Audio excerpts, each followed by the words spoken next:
ব্রাজিলের সামনে ছিল বাঁচা মরা লড়াই। দুই হলুদ কার্ডে দলে নেই সেলেসাওদের সেরা ফুটবলার ভিনি জুনিয়র্স। ম্যাচের শুরু থেকে শৈল্পিক থেকে শারীরিক ফুটবলের ভাষায় যেন লক্ষণীয় ছিল বেশি। পাস একুরেসি থেকে শটস অন টার্গেট সব দিক দিয়ে এগিয়ে ছিল উরুগুয়ের ফুটবলাররা। হাড্ডাহাড্ডি লড়াইয়ে শেষ পর্যন্ত কারা হাসলো জয়ের হাসি, সেটাই শুনবো এ প্রতিবেদনে। ম্যাচের শুরু থেকে আক্রমণাত্মক ফুটবল খেলতে থাকে উরুগুয়ে। যদিও তাদের আক্রমণ ব্রাজিলের বক্সে নয়, বরং শারীরিক ফুটবলেই নজর ছিল তাদের। এবারের আসরে সবচেয়ে ভয়ানক পারফর্ম করা উরুগুয়ের বিপক্ষে শুরু থেকেই একটু দুর্বল লাগছিল ব্রাজিলকে। খেলা যেহেতু হচ্ছে গ্রুপ চ্যাম্পিয়নদের বিপক্ষে, সেটাই দেখা মিলছিল বারবার। তবে হাই ভোল্টেজ ম্যাচে এতটা সহজ নয় সুযোগ তৈরি করা। পুরো ম্যাচেই দেখা মিলেছিল সেটার। তাই তো একের পর এক ফাউল করতেই থাকে উরুগুয়ে।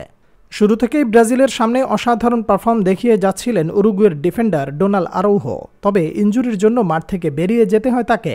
এতেই যেন ভাগ্য বদলে যায় উরুগুয়ের। ম্যাচে ফিরে আসতে শুরু করে ব্রাজিল। ৩৩ মিনিটের সময় আরাউহোর বদলি হিসেবে মাঠে নামেন জোসে হিমেনেজ। ৩৪ মিনিটে দারুণ এক সুযোগ আসে নুনিয়াজের সামনে। সেই সুযোগটা মিস করেন তিনি।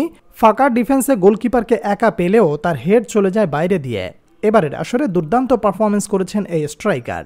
এদিকে সেই ঘটনার ১ মিনিটও পেরোয়নি, আবার আক্রমণে যায় ব্রাজিল। দারুণ এক সুযোগ পান রাফিনহা।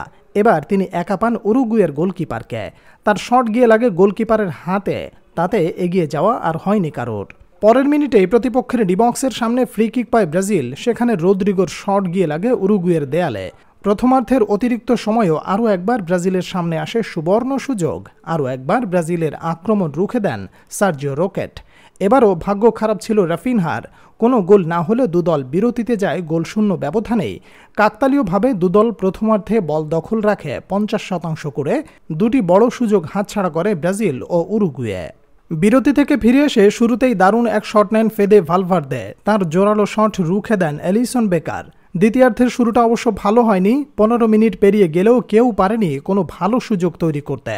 বেশ কয়েকবার আক্রমণের চেষ্টা করে দুদল, তবে পরিষ্কার সুযোগের অভাবে স্কোর শিটে নাম উঠল না কারো।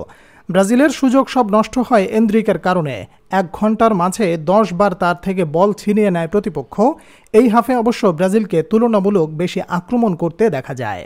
৭১ মিনিটের সময় রদ্রিগেজকে বাজেভাবে ফাউল করে ফেলে দেন হার্নান্দেজ। প্রথমে তাকে হলুদ কার্ড দিলেও ভিএআর চেক করে তাকে লাল কার্ড দেখান আর্জেন্টাইন রেফারি।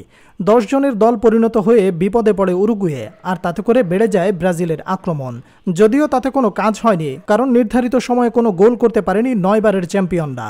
আর তাতে করে ম্যাচ গড়ায় পেনাল্টিতে। সবার আগে পেনাল্টি মিস করেন এইডার মিলিতাও। তাতে ব্যাকফুটে চলে যায় ব্রাজিল। এরপর আর ম্যাচে ফিরতে পারেনি তারা। ১০ জনের দল নিয়েও শেষ পর্যন্ত সেমিফাইনালে চলে গেল উরুগুয়ে। ৪-২ ব্যবধানে জয় তুলে নেয় তারা। এই জয়ে সেমিতে উরুগুয়ে মুখোমুখি হবে কলম্বিয়ার বিপক্ষে।